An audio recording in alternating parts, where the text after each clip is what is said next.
If you struggle with anxiety, worry is likely a part of your daily experience. Do you worry that perhaps you worry too much?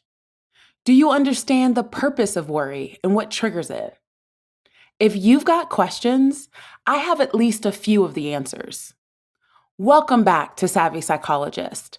I'm your host, Dr. Monica Johnson. Every week on this show, I'll help you face life's challenges with evidence-based approaches, a sympathetic ear, and zero judgment. What is worry? Worry is a cognitive process. Some have said that worry lives in the mind and anxiety lives in the body. Worry typically involves anticipating and focusing on future events. On the healthier end of the spectrum, worry can be seen as mental planning. One may worry about a potential future scenario in an effort to predict negative outcomes and be prepared for probable eventualities. However, you and I both know that's not typically how your worry plays out.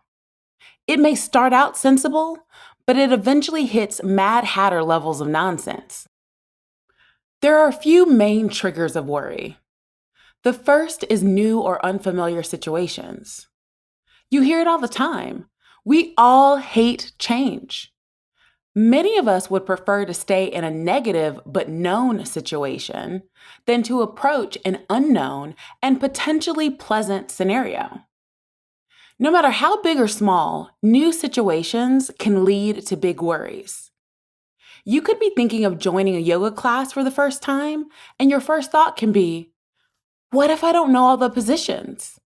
This can be enough to get you to avoid joining the class altogether or make the decision that you need to read 5 books on yoga before you get started so you don't seem like a novice. Another trigger for worry is ambiguous situations. You've had these moments happen in your life. An example of this would be the "can we talk" moment. It doesn't matter if it's your mama, your boss, or your priest.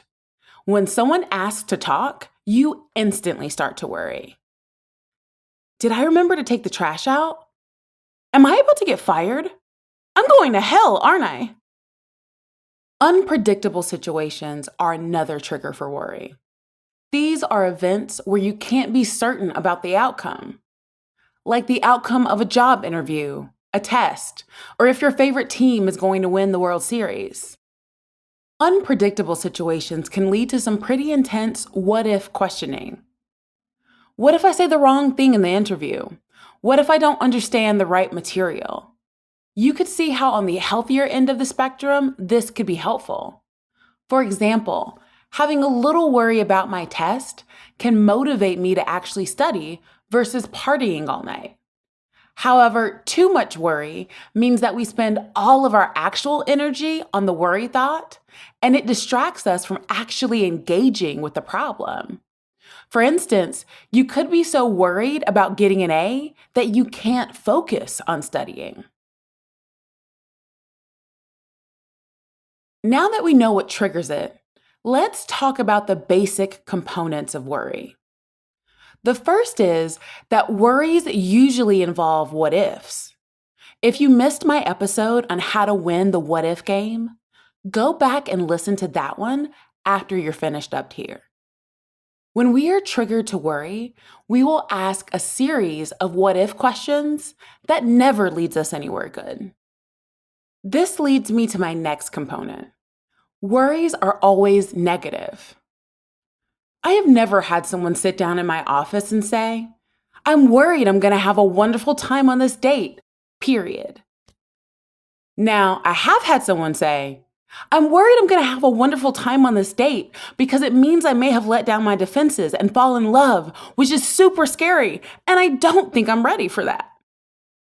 If our worries were correct even half of the time, we would have a far more bleak existence.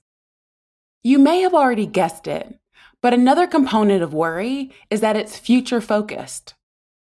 This makes sense. The future is unpredictable and ambiguous and unfamiliar, and the further you go into the future, the more those things become true. I could reasonably tell you what is going to happen to me in a few hours. less so in a few days. And I'm basically taking a shot in the dark if I try to predict my life in a few years. I grew up in a town of 706 people, and now I live in the most populous city in the US. I would have never been able to predict as a teenager that I would end up here. When worry becomes problematic is when it stops you from actually planning for anything. In fact, problematic worry leads to a narrowing of solutions because ultimately you come down to these questions of, what if it doesn't work out? What if I fail? But my counter is always, what if you did one thing kind for yourself? What if you took the first step? You are as much a part of the equation as any other variable that you could imagine. Imagination is a powerful tool, and if you were going to create a mental avatar of who you could be in some future scenario, why not be vulnerable, compassionate, and adaptable? All qualities that we know are associated with good mental health. So the next time you catch yourself worrying, what I would like for you to do is imagine yourself as a capable person and think through one step you would take in that scenario and then do it. You might find that you succeed, or you may find that one failure isn't enough to take you out. Either way, it's a win because you approached the hard thing. What qualities do you want your mental avatar to possess? Let me know on Instagram at KindMindPsych. You can also reach out to me via my email at psychologist@quickanddirtytips.com or leave a voicemail at 929-256-2191. The Savvy Psychologist is a Quick and Dirty Tips podcast.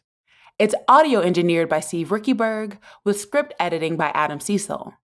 Our podcast and advertising operations specialist is Morgan Christensen. Our digital operations specialist is Holly Hutchings. Our marketing and publicity assistant is Davina Tomlin, and our intern is Cameron Lacey. Follow Savvy Psychologist on Apple Podcasts, Spotify, or wherever you listen to podcasts. That's all for this episode of Savvy Psychologist. Thanks for listening. I'll see you next week.